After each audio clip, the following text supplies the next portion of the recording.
नमस्कार दोस्तों, मैं माही उपाध्याय आपके अपने चैनल स्टडी विद धैर्य माही में आपका बहुत बहुत स्वागत करती हूँ। दोस्तों, हम लघु सिद्धांत कौमुदी के सामान्य परिचय और मंगलाचरण के बारे में हम जान चुके हैं। अगर आप लोगों को उसमें कोई भी दिक्कत आई हो तो प्लीज कमेंट बॉक्स में कमेंट कीजिएगा, जिससे कि मैं आपकी दिक्कत को समझ सकूं, आपकी परेशानी को समझ सकूं और उसका मैं समाधान कर सकूं। इसके बाद दोस्तों हम लघु सिद्धांत कौमुदी ग्रंथ में आगे चलते हैं। दोस्तों, इसके बाद अगर आप लघु सिद्धांत कौमुदी ग्रंथ को देखेंगे तो आप उसमें सबसे पहला जो प्रकरण भरद्वाज जी ने दिया है वो है हमारा संज्ञा प्रकरण। मंगलाचरण के बाद आप देखेंगे तो संज्ञा प्रकरण को आप पुस्तक में देख पाएंगे। अब दोस्तों क्वेश्चन ये आता है कि सबसे पहले कि संज्ञा प्रकरण है क्या। क्या होता है संज्ञा प्रकरण? संज्ञा का मतलब होता है दोस्तों नामकरण। जैसे किसी घर में किसी बच्चे का जन्म होता है, संज्ञा प्रकरण मतलब नामकरण हो गया संज्ञा। जैसे किसी घर में किसी बच्चे का जन्म हुआ तो दोस्तों उसका नामकरण होता है। नामकरण के बाद उसमें उसे जो भी नाम दिया जाता है, भविष्य में हर कोई इंसान उस बच्चे को उसी नाम से जानता है। जब तक वो बुढ़ापे तक नहीं पहुंच जाता उसको उसी नाम से जाना जाता है, यही होता है नामकरण। ऐसे ही पाणिनि जी ने जो अष्टाध्यायी लिखी है उसमें भी कुछ नामकरण किए कई जगहों पर। जैसे हिरस्वकारांत, हिरस्वकारांत, उन्होंने सबको कह दिया कि सभी घी है। जैसे उन्होंने दिया कि जैसे हिरस्वकारांत, हिरस्वकारांत, उन्होंने सबको कह दिया कि सब घी है, खाने वाले घी नहीं है, संज्ञा घी है। यानी कि जो हरि शब्द है वो भी घी है। जैसे समझ में आया ये आपको घी क्या होता है, क्या कैसे समझ में आएगा? ये आगे जैसे प्रकरण आपका चलता जाएगा, घी क्या होता है ये सब चीजें आपको धीरे धीरे समझ में आती जाएंगी। हिरस्वकारांत, हिरस्वकारांत, ये सब चीजें आपको समझ में आ जाएंगी। अब दोस्तों जो हरि शब्द है वो भी घी है, ऐसा संज्ञा कर देते हैं जो हमारे पाणिनि जी हैं, उन्होंने हरि शब्द को भी घी कहा है। घी मतलब ऐसा संज्ञा कर देते हैं, इसलिए वो संज्ञा प्रकरण है। संज्ञा करने के कारण वो संज्ञा प्रकरण है।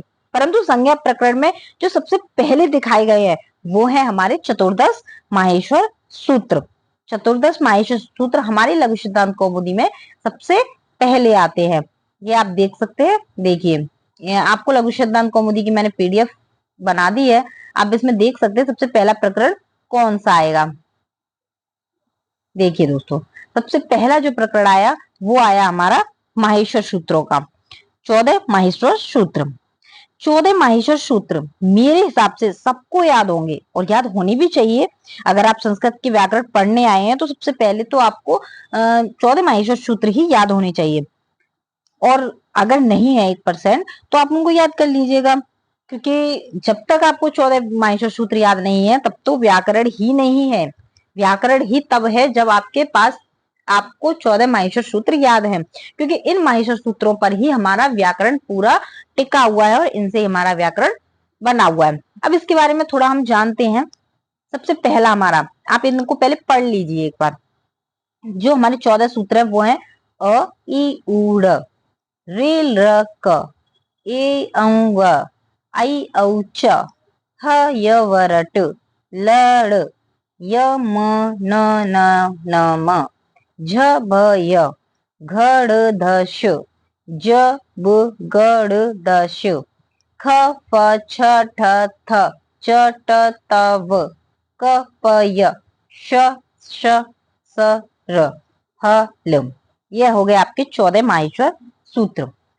अब दोस्तों इन माहेश्वर सूत्रों का सबसे पहले हम सामान्य परिचय जानते हैं कि सामान्य परिचय क्या है इसका। पहले तो सामान्य परिचय यह है कि एक नंदकेश्वर महाराज थे।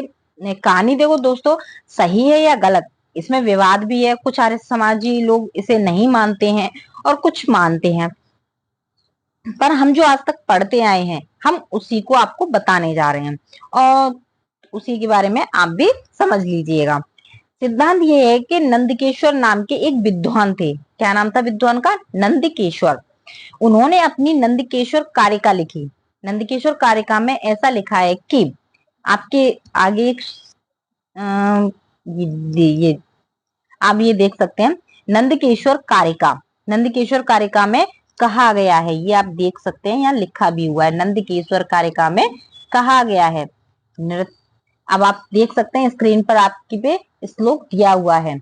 नृतावशाने नटराज राजौ ननादिडक्काम नव पंचवारम उद्धर्तु कामः शनकादिसिद्धान्त एतादिविमर्शे शिवसूत्रजालम् एतादिविमर्शे शिवसूत्रजालम्। आइए हम वापस से अपने,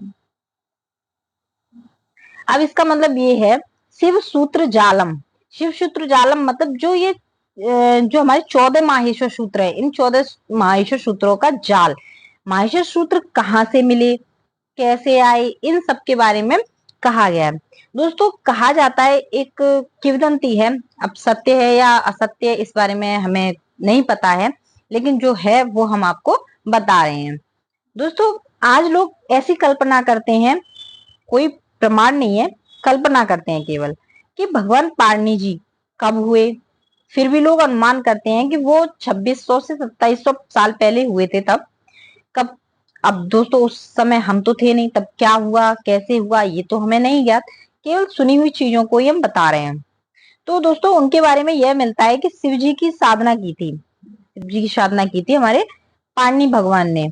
पाणिनि जी ने, अब कहा जाता है कि पाणिनि जी पहले मूर्ख थे, परंतु हम तो नहीं कह सकते कि वो मूर्ख थे, हो सकता है, हो सकता है रहे हो, परंतु उन्होंने शिव जी की आराधना की।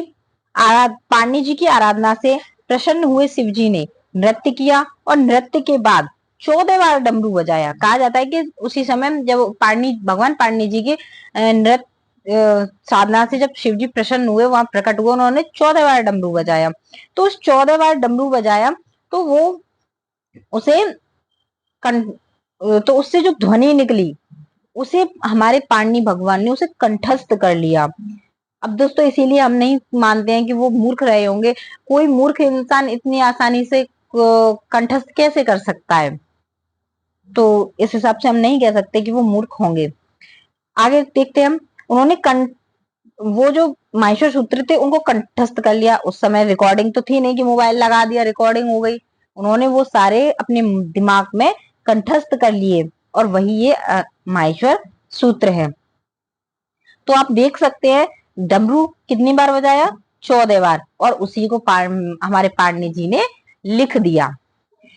तो जो 14 बार डमरू बजा, उनमें संस्कृत वांग्मय का, विश्व वांग्मय की जितनी भी दुनिया संभव है उसमें संग्रहित है। 14 सूत्रों में जो प्रारंभिक सूत्र हैं, प्रारंभिक सूत्र कौन से हैं?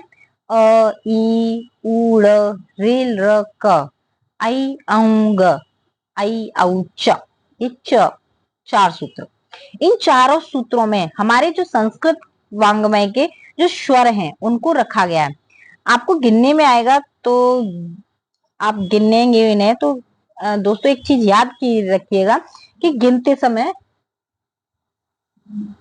समय अंतिम वर्ण नहीं गिनते हैं। जैसे अ ई उ ड़ में ड़, रिल रक में क, आई अंग में ग, इसमें आई औ च में च, इस प्रकार इनको नहीं गिनते हैं। इनके अलावा गिनेंगे तो अंतिम वर्ण, अब इनको नहीं गिनना है, अब गिनेंगे तो इनको छोड़ते हुए, अंतिम वर्ण को छोड़ते हुए गिनेंगे। तो केवल देखिए अ ई उ ड़ 3 ये हो गए, रिल र 4 5, ए ओ ये हो गए 6 7, आई अंग औ ये हो गए आपके 9। इस प्रकार से हमारे 9 वर्ड हुए। संस्कृत वांग्मय में अगर देखा जाएगा तो मूल स्वर 9 है, 9 स्वर हैं। हमारे स्वर कितने हैं? 9, 9 स्वर,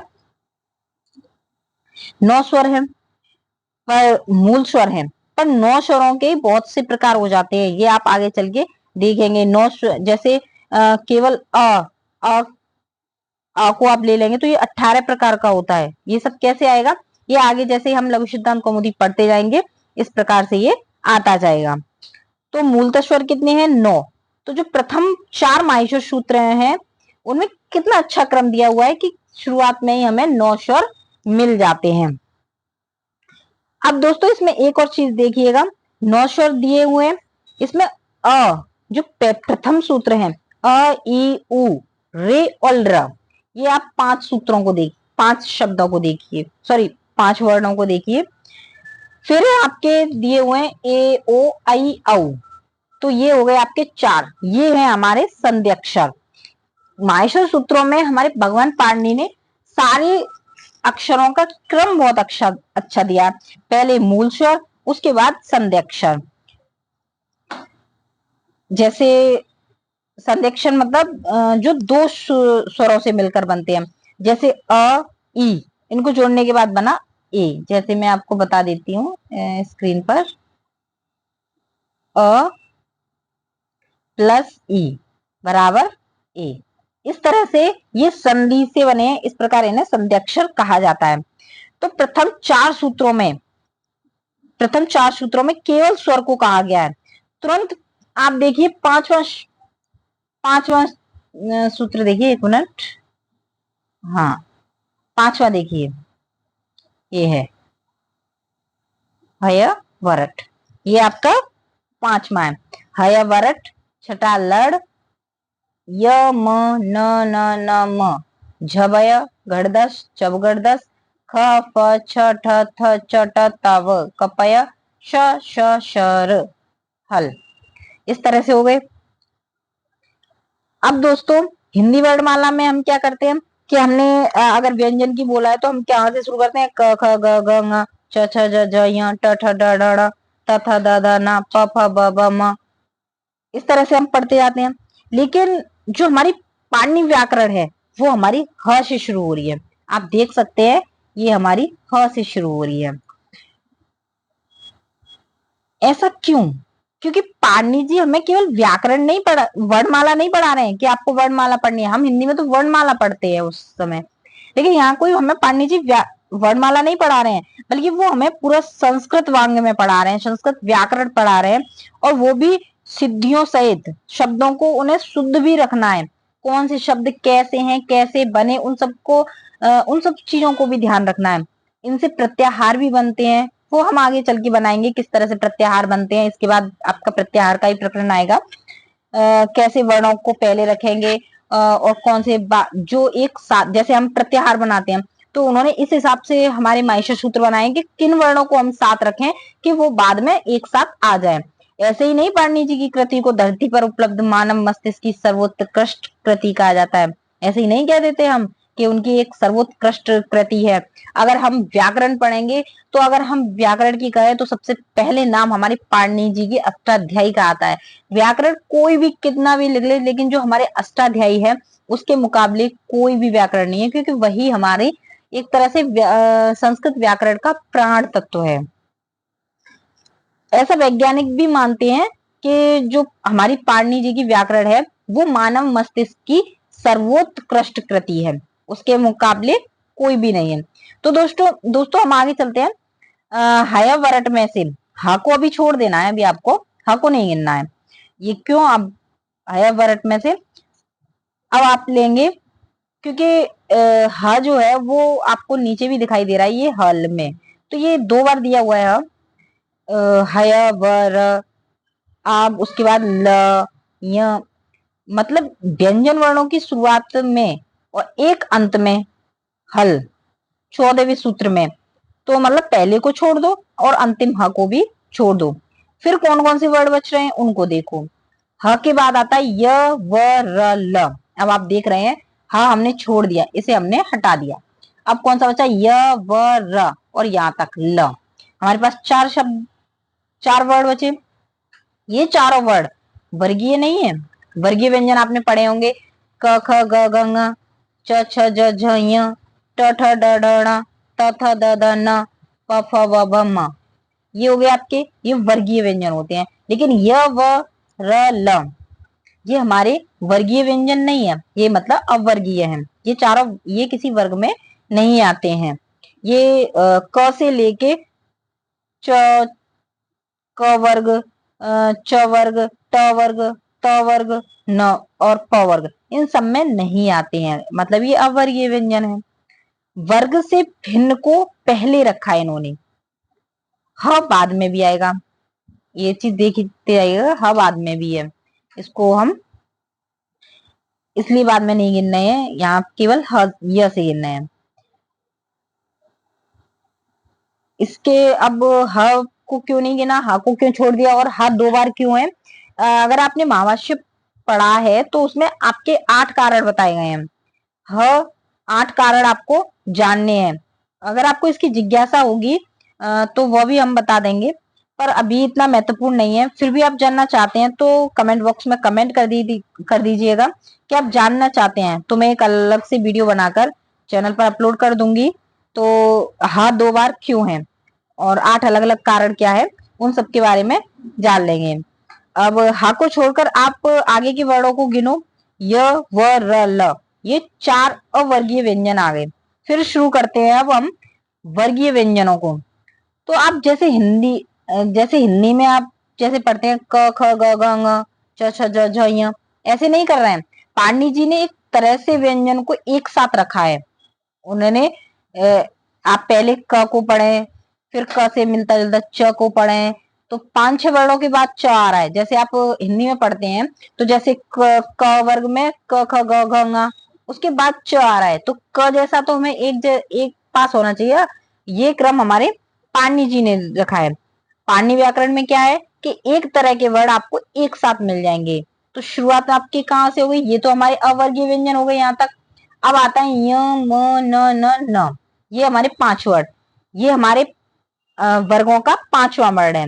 मतलब वर्गीय जो वर्ग है उसका प्रत्येक वर्ग का 5वां वर्ड उन्होंने एक साथ रखा है।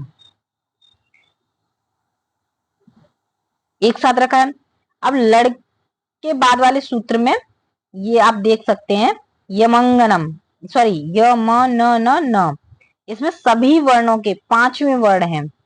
च वर्ग का य, प वर्ग का म, और इसी तरह से क्रमशः दिए हुए हैं। क वर्ग का ङ, इस तरह से आप देख सकते हैं। और ये है ट वर्ग का क ख ग घ ङ च छ ज झ ञ य, ये च वर्ग का हो गया। ट ठ ड ढ ण, ये हो गया। और त थ द द न, ये त वर्ग का हो गया। ये 5 वर्ड एक साथ दे दिए हैं, परंतु उसके बाद तुरंत देखेंगे आप तो आपको चतुर्थ वर्ड मिलेगा झ भ घ और ध। ये आप 5 वर्ड के चौथा वर्ड देख सकते हैं। आप सूत्र को देखिए झ भ य घ ड़ ध श, उसके तुरंत बाद अब ये हो गया। अब इसके तुरंत बाद आ गया तीसरा वर्ड ज व ग ड़ द, ये तीसरा वर्ड आ गया वर्ग का। इसके बाद दूसरा वर्ड, वर्गों का दूसरा वर्ड ख फ छ ठ थ। उसके बाद है आपका प्रथम वर्ड च ट त और क प, ये आप देख सकते हैं।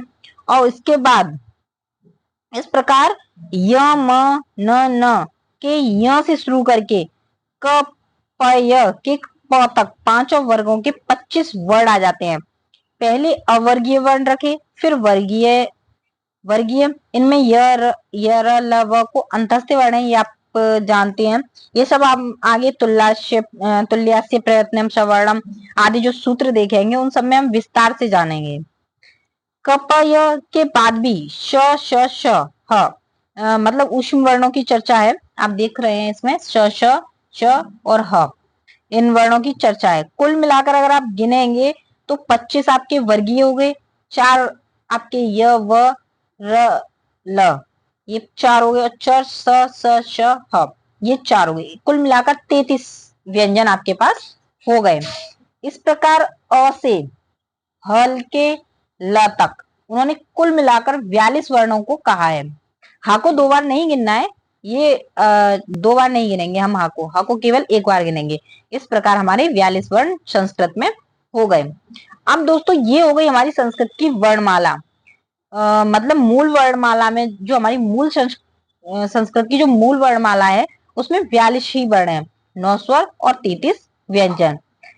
अब दोस्तों 14 सूत्रों का सामान्य परिचय हमने बता दिया, और विस्तार से जानना है तो अब जैसे हमें जैसे अ ई उ ड़ क ड़ और लड़ का ण, ये 2 बार आया है, जो कि इत संज्ञक है, लेकिन इत संज्ञक है। अब हयवरट में ट और सॉरी ह, और हल्के हल में भी ह है, ये भी 2 बार आया। अब ये निर्णय महावाष्य में दिया हुआ है, आप महावाष्य को पढ़ेंगे तो आपको ये निर्णय मिल जाएगा। और आपको अगर जानने की जिज्ञासा हो तो इस बारे में आप कमेंट बॉक्स में कमेंट करिएगा, तो मैं इस बारे में भी आपको बता दूंगी। लेकिन चलो मैं थोड़ा सा आपको एक चिंतन के लिए थोड़ा सा बता देती हूँ मैम। जो हमारे अ ई उड़ में ड़ है और लड़ में ड़ है, ये 2 बार आया है। क्यों आया है? ये यहाँ पे हमारे ये ड़ और ये वाला ये ड़, ये दोनों ही ड़ इसलिए आए हैं, पाणिनि जी ने ये आपको चिंतन करने के लिए दिया है कि आप इसका चिंतन करें, सोचें क्यों है, कैसे है, इसके बारे में आप चिंतन करें। लेकिन ह 2 बार है, उसके बारे में मैंने आपको बताया था कि इसके 8 कारण हैं। जब हम प्रत्याहार बताएंगे और आदि अंतरेण संहिता बताएंगे, ये सारे सूत्र आएंगे, तब आपको इनके बारे में पूरी तरह क्लियर हो जाएगा कि ये क्यों है। फिर भी आपको जिज्ञासा होगी तो हम 8 कारणों की सिद्धि के साथ बता देंगे आपको, एक अलग से वीडियो बना के। ये अलग विषय पड़ जाता है, ये सिद्धांत कौमुदी से अलग विषय है, महावाष्य का है, और ये हम अभी सिद्धांत कौमुदी पढ़ रहे हैं। दोस्तों एक हमारा ग्रंथ और है प्रौढ़ मनोरमा, उसमें भी 8 कारण दिए हुए हैं। ह के 8 कारण क्या है, 8 कारणों की चर्चा है उसमें। फिर भी संक्षेप में मैं आपको एक बता दूं, एक श्लोक के द्वारा बता देती हूँ। 1 मिनट। हाँ, एक श्लोक दिया हुआ है हमारा, हकारो द्वि रूपातो अयम। आप कहें तो मैं लिख देती हूँ यहाँ पे, 1 मिनट। हकारो द्वि रूपा तो अयम।